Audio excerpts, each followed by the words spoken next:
The part I play in cosmic mind.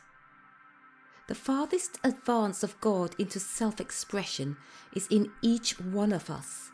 We must learn to realize the wonderful part we play in the great plan. You and I are purposes of God, for through us He is coming constantly into great adventures and new experiences. It would not be like being a God at all unless every possible experience could be enjoyed by Him.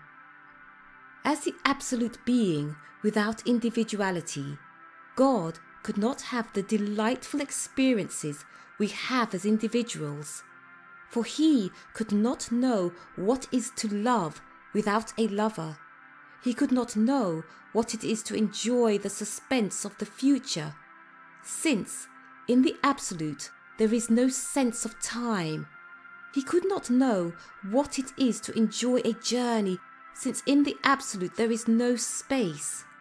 He could not carry out the joy of logical or inductive thinking, since with the Absolute everything is known at once. But God would not be God unless He had the ability to do all of these things and have every kind of experience. Thus, He ventures forth as an individual and becomes a self. You and I are this self.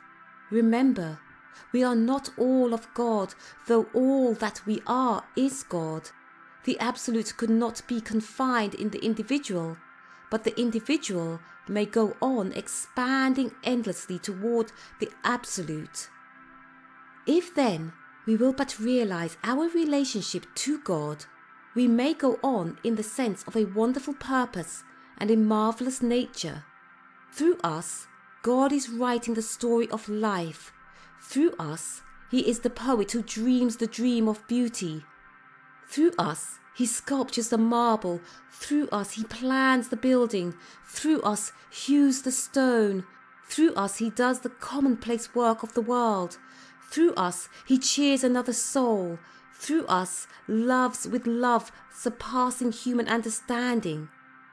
So God becomes conscious of Himself in various moods of thinking, feeling and willing in a way in which He could not be conscious but for the individual. And we are therefore no longer to tolerate any philosophy which teaches us to lose any part of the glorious experience of objective consciousness. The objective consciousness is the development of personality and the ability to unfold more finely. Up to the time of the development of the self-conscious individual, God has been expressed only on the plane of mechanical law with all the marvels it reveals, in planetary systems and growing grass and living things. But these, while conscious and alive with intelligence, have never had the ability to plan and choose for themselves. They have accepted things as they have found them. We do not have to do that. We can take things as they are and then make them what we want them to be. We can make plans and start enterprises. We can distribute the finest emotions of God. We can be not only conscious of ourselves, but of all other selves, and finally of that greater self which God is. We can have personal relationships with that divine wonder. To believe then that it is desirable to push back into the undifferentiated flow of life from which we have emerged is to do violence to the great purpose of being, which is to become manifest in higher and differentiated forms.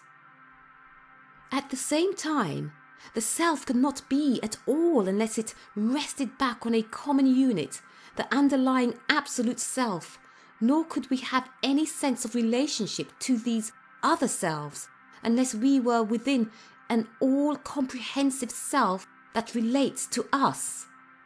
We must never lose sense of this unity, for it is this that gives our love an all-embracing charity, so that we can look into the faces of the vilest and below all the scum or the veneer of life may find our brother and our sister.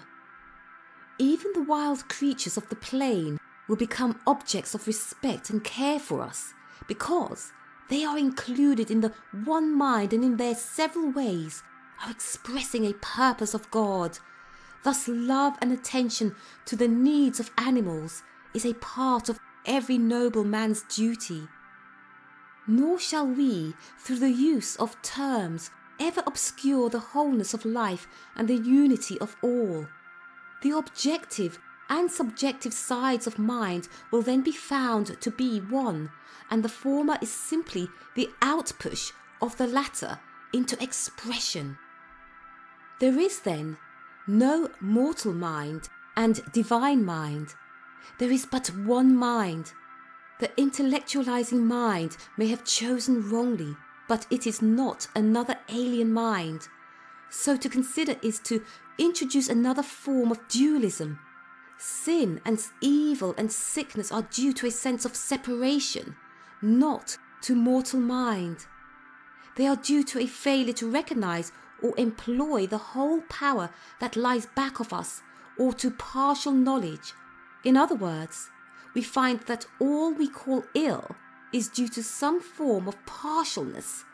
And when we once more restore the consciousness of wholeness, we shall do away with the so-called evil. Being is always perfect. It is only in becoming that the apparent imperfections is manifest. Imperfection has its beginning not in being or first cause, but in the mould of thought. Related as we are to the eternal, all-powerful creative mind, we must realize that for us to choose is for it to choose, since it has become us for that purpose.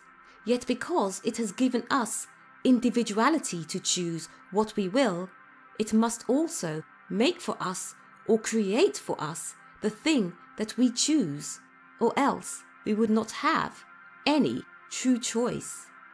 Then because we choose unwisely or without knowledge of all, this factors in the case.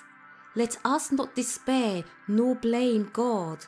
The only evil is incompleteness, and that is not an evil, for the evil entirely disappears when we learn the whole truth and then employ it.